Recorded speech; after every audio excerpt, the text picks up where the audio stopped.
Power grid લાઇનનો વિરોધ ચાલી રહ્યો છે. જે રીતના હવે રાજકોટના ગોંડલમાં વીજ ટ્રાન્સમિશન લાઇનનો પણ વિરોધ કરવામાં આવ્યો. જેટકોની કામગીરી સામે રામધૂન બોલાવીને વિરોધ નોંધાવવામાં આવ્યો.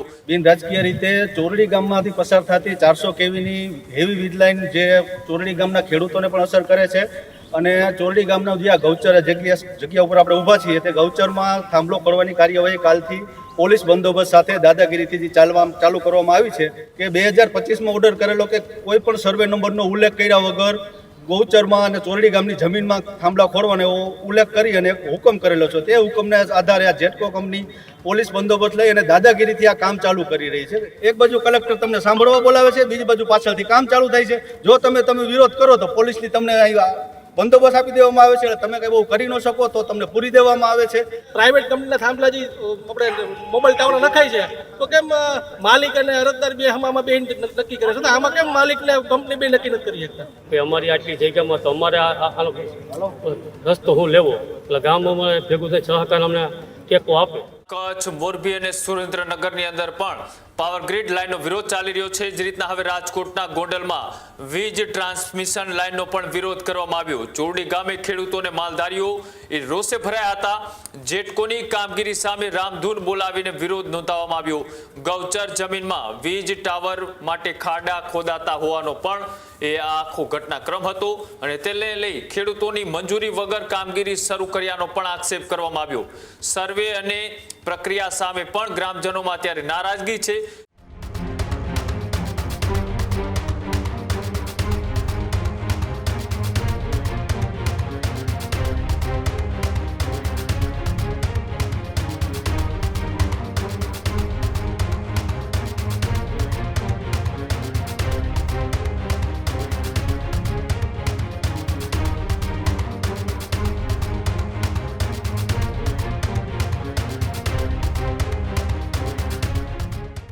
ખેતરો અને પાકને નુકસાનની પણ ખેડૂતોએ ભીતિ વ્યક્ત કરી.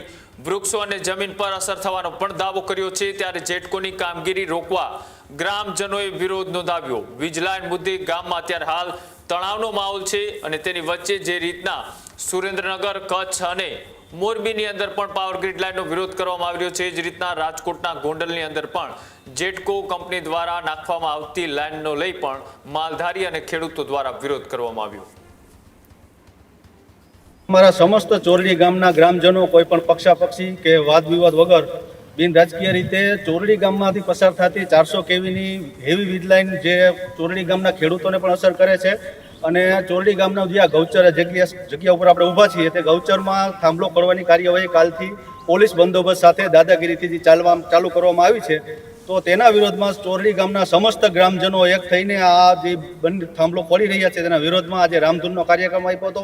અને સાથમાં કહેવાનું કે આ જે 2025નો કલેક્ટર સાહેબનો ઓર્ડર છે કે 2025માં ઓર્ડર કરેલો કે કોઈ પણ સર્વે નંબરનો ઉલ્લેખ કર્યા વગર ગૌચરમાં અને ચોરડી ગામની જમીનમાં થાંભલા ખોરવાનો એવો ઉલ્લેખ કરી અને હુકમ કરેલો છે. તે હુકમને આધારે આ જેટકો કંપની પોલીસ બંદોબસ્ત લઈ અને દાદાગીરીથી આ કામ ચાલુ કરી રહી છે. એના વિરુદ્ધમાં અમારા ચોરડી ગામના સરપંચ અને પંચાયતે કલેક્ટર, ડીએસપી સંબંધિત બધા ખાતામાં અરજી કરેલી છે અને તે અનુસંધાને અમને લોકોને પંચાયતને 20 તારીખે તકરારીમાં સાંભળવા માટે કલેક્ટર સાહેબે બોલાવેલા છે.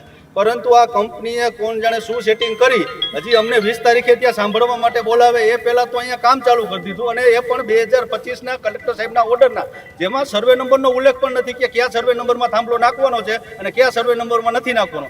જ્યારે કાલે અમારા સરપંચ સહિતની ટીમ અહીંયા વિરોધ કરવા આવી ત્યારે પોલીસ બંદોબસ્ત સાથે હતો અને તેમને કહેવામાં આવ્યું કે જો તમે જાજો વિરોધ કરશો તો તમને પકડીને પૂરી દેવામાં આવશે. અમારી પાસે કલેક્ટર સાહેબનો ઓર્ડર છે. તો એક બાજુ કલેક્ટર સાહેબને અમે અરજી કરીએ છીએ તો કલેક્ટર સાહેબે અમને આવતી 20 તારીખે સાંભળવા માટે બોલાવે છે અને પાછળથી આ કામ ચાલુ કરે છે. તો આ ગામજનોને, ખેડૂતોને આ શું કહેવા માંગે છે કે અમે તમારું કાંઈ સાંભળવા જ નથી માંગતા. આ ગૌચરની જમીન છે. અમારા ગામમાં ઓલરેડી 67 થી 70 વીઘા ગૌચરની જમીન ઘટે છે અને આ માલઢોર પશુ માટે આ માલધારી લોકો ક્યાં ચરાવવા જાય? એક તો 70 વીઘા જમીન ઘટે છે, એમાં પણ આ વધારાના થાંભલા નાખે છે. તો અહીંયા કાલ સવારે માલઢોર ચરાવવા માટે પશુઓ માટે અકસ્માતનો પૂરેપૂરો ભય રહેલો છે. પરંતુ આ કંપની પ્રશાસન સાથે રાખી કઈ રીતનું મેલાપીપણું કરી અને કામ કરી રહી છે. એક બાજુ કલેક્ટર તમને સાંભળવા બોલાવે છે, બીજી બાજુ પાછળથી કામ ચાલુ થાય છે. જો તમે વિરોધ કરો તો પોલીસની તમને બંદોબસ્ત આપી દેવામાં આવે છે એટલે તમે કંઈ બહુ કરી ન શકો તો તમને પૂરી દેવામાં આવે છે.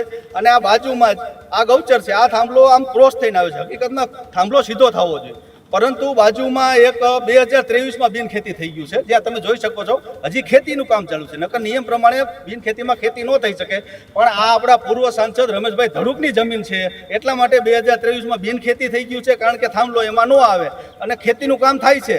તો અમે હવે આમાં ખેડૂતને એવું કહેવા માંગીએ છીએ બિન રાજકીય રીતે કે જો તમારે તમારા ખેતરમાં અને ગૌચરમાંથી થાંભલા બચાવવા હોય તો તમે આ રમેશભાઈ ધડુક જેવી બિનખેતી અગાઉ કરાવી નાખો, કારણ કે એ લોકોને અગાઉ ખબર પડી જાય છે કે અહીંથી થાંભલા નીકળે છે એટલે એ લોકો બિનખેતી કરાવી નાખે છે, એટલે એ બચી જાય છે. અને સામાન્ય ખેડૂત જેને બિચારો અજાણ હોય છે તેનામાં થાંભલા આવે છે અને દાદાગીરીથી પોલીસ અને પ્રશાસન સાથે રાખી અને આ કાર્યવાહી કરવામાં આવે છે. એનો અમે દરેક ગ્રામજનો આજે રામધૂન બોલાવીને સખ્ત વિરોધ કરી છે અને આગામી પણ જેટલી અમારાથી તાકાતથી લડાઈ લડવાની થશે સાથે મળીને સમસ્ત ગામ બિન રાજકીય રીતે તાકાતથી લડશું અને આ તાનાશાહીનો વિરોધ કરશું ને કરશું. આ ખેતીની જમીનમાં જે લાઈન લખાઈ છે ગૌચરની જમીનમાં, એના માટે ખેડૂત એકઠા થયા ત્યારે રામધૂન બોલાવી અને જે ગાયોની જમીન જે છીનવાઈ રહી છે તો ગાયોને પણ એમાં સામેલ કરી આ આંદોલનની અંદર. અને ખરેખર તો ગૌચરની જમીન એ ગામની જમીન હોય અને ગામની જમીનની અંદર ગામ પંચાયત ટૂંકમાં સર્વોપરી કહેવાય. તો આ લોકો કોઈ જાતની ગામ પંચાયતની મંજૂરી લીધા વગર ગામ પંચાયતની જમીનની અંદર થાંભલા નાખવા આવે છે અને ખેડૂતોને પૂછ્યા વગર થાંભલા નાખે. તો ખેડૂતોને પૂછવું જોઈએ.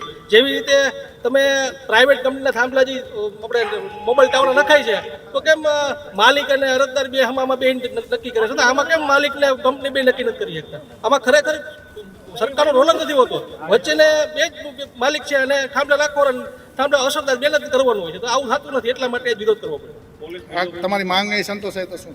તો આગળના પણ આવા કાર્યક્રમ ધીમા બધા ચાલુ રહેશે. ગાંધી ચિંધ્યા માર્ગે આંદોલન કાયમી ધોરણે ચાલુ રહેશે. અલગ અલગ જગ્યા ઉપર જ્યાં જ્યાં લાઈન નખાતી છે ને બધા લોકો સંગઠિત થયા છે, ગ્રુપ બનાવે છે. હવે અમારી જગ્યામાં થાંભલો હોય, અમે પંચાયતને ગામના સરપંચને અમે કહેવું કે અમારી આટલી જગ્યામાં તો અમારે આનો રસ્તો હું લેવો, એટલે ગામ અમારે ભેગું થઈ સહકાર અમને ટેકો આપે. કેટલા વીઘા જમીન છે? 2.5 વીઘા. આજે વિરોધ છે ને વિરોધ કરવામાં આવ્યો? વિરોધ કરવામાં આવે તો એટલા વીઘામાં જમીન આવે તો અમારે જમીન તો વહી ગઈ, તો અમારે એને અમારે જે થતું એ અમારે કેલી બધા ગૌચર બંધ થવા મળ્યું, અમારા ઢોર ક્યાં મૂકો? તમારી માંગ નહીં સંતોષાય માંગણી સંતોષ થાય. અમારા પંચાયતના ગામના સરપંચને બોલાવી ભેગા ગામમાં ટેકો લેવો માંગી. ખેડૂત ભાઈઓ છે ખેતરમાં ડ્રોન ઉડાવતા હોય છે ત્યારે આપણે એક પ્રશ્ન સતાવતો હોય છે કે જે આપણે અત્યાર સુધી જીપીએસ ટેકનોલોજીવાળા ડ્રોન વાપર્યા છે, જેથી કરીને મોબાઈલ ટાવર છે અથવા તો હાઈ ટેન્શન લાઇન પસાર થતી હોય, કોઈ વૃક્ષો હોય, ત્યારે જે જીપીએસ ટેકનોલોજીવાળા ડ્રોન છે એમાં ટકરાય અને ટ્રેસ થાય છે. પણ એગ્રીઓન લાવ્યું છે GNSS ટેકનોલોજી ડ્રોન, જેથી કરીને એ ડ્રોન છે એ કોઈ જગ્યાએ ટકરાય નહીં, પોતાની રીતે જ ડિસિઝન લે છે અને મૂવ થઈ જાય છે, જેથી કરીને GNSS ટેકનોલોજી ડ્રોન છે એ વાપરવાનો આગ્રહ રાખો.